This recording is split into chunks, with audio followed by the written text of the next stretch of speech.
శుభోదయం మిత్రులందరికీ జై శ్రీరామ్, జై హింద్, జై భారత్. అదే మనము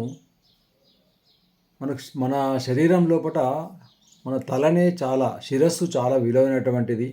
అది అన్ని జ్ఞానేంద్రియాలకు నిలయమైనటువంటిది, ఒక జ్ఞాన కేంద్రము. మనసు, బుద్ధి అన్నీ కూడా.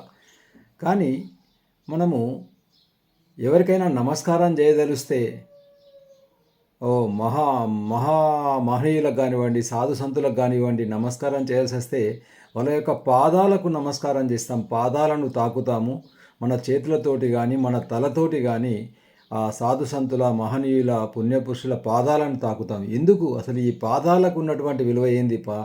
అసలు తలకు ఉన్నటువంటి విలువ ఇంత ఉండగా అసలు నిజంగా తలకు ఇంత విలువ ఉందా అనేటువంటిది, దాని గురించి ఒక సంఘటన తెలుసుకుందాం. అయితే అశోక చక్రవర్తి మనకు తెలుసు, అశోక చక్రవర్తి గురించి. అయితే ఆ చక్రవర్తి కిరీటం ధరించి ఒక వీధి లోపల నడుస్తున్నాడు.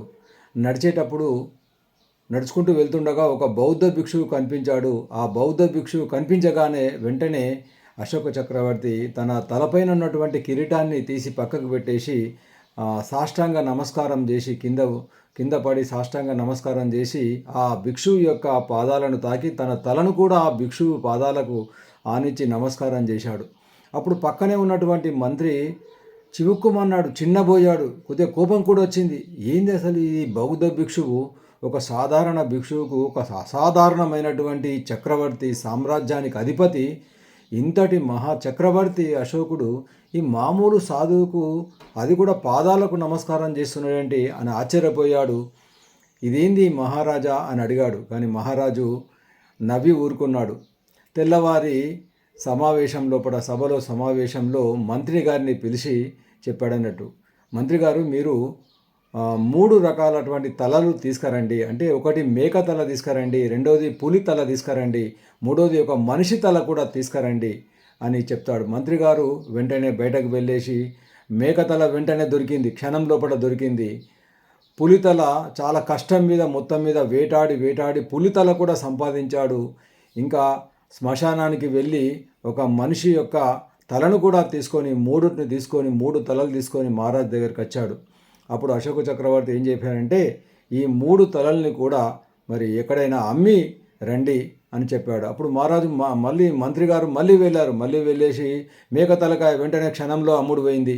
పులి తలకాయ కూడా కొద్దిగా ఆ వీధిలోకి వెళ్ళేసరికి ఒక ఇంటి యజమాని నా ఇంటికి దిష్టి తగలకుండా ఉంచుకుంటానని పులి తలను కూడా తన ఇంటికి తగలకుండా కొనుక్కున్నాడు. ఇక మనిషి తల కొనేదెవరు? మనిషి తల గురించి తిరుగుతూ ఉన్నాడు. ఎవ్వరు కూడా ఆ మనిషి తలను కొనలేదు. చివరికి ఆ మనిషి తలను ఖాళీగా తీసుకొని వచ్చాడు. అప్పుడు మహారాజు ఏం చెప్పాడంటే అశోక చక్రవర్తి కనీసం ఆ మనిషి తలను ఎవరికైనా ఉచితంగానన్నా ఇచ్చిరా అని చెప్పాడు. మళ్ళీ మహారాజు వీధిలోకి వెళ్ళాడు, ఊరంతా తిరిగాడు, ఎక్కడెక్కడ సాయంత్రం మళ్ళీ వచ్చాడు, మనిషి తల తీసుకొని వచ్చాడు. ఏమైంది మంత్రి గారంటే మనిషి తల ఎవ్వరు కూడా తీసుకోవడం లేదు, ఉచితంగా ఇద్దామన్నా తీసుకోవడం లేదు అని చెప్పాడు. అప్పుడు అశోక చక్రవర్తి చెప్పాడు, ఇప్పుడు తెలిసింది కదా మనిషికి ఉన్నటువంటి విలువ, మనిషి యొక్క శిరస్సుకు ఉన్నటువంటి విలువ. కాబట్టి మనకు ఏదైనా కూడా పుణ్యకార్యము, సత్కార్యము చేయాలంటే మనిషి ఉన్నప్పుడే ఈ యొక్క జ్ఞాన కేంద్రాన్ని, శిరస్సును ఉపయోగించుకోవాలి.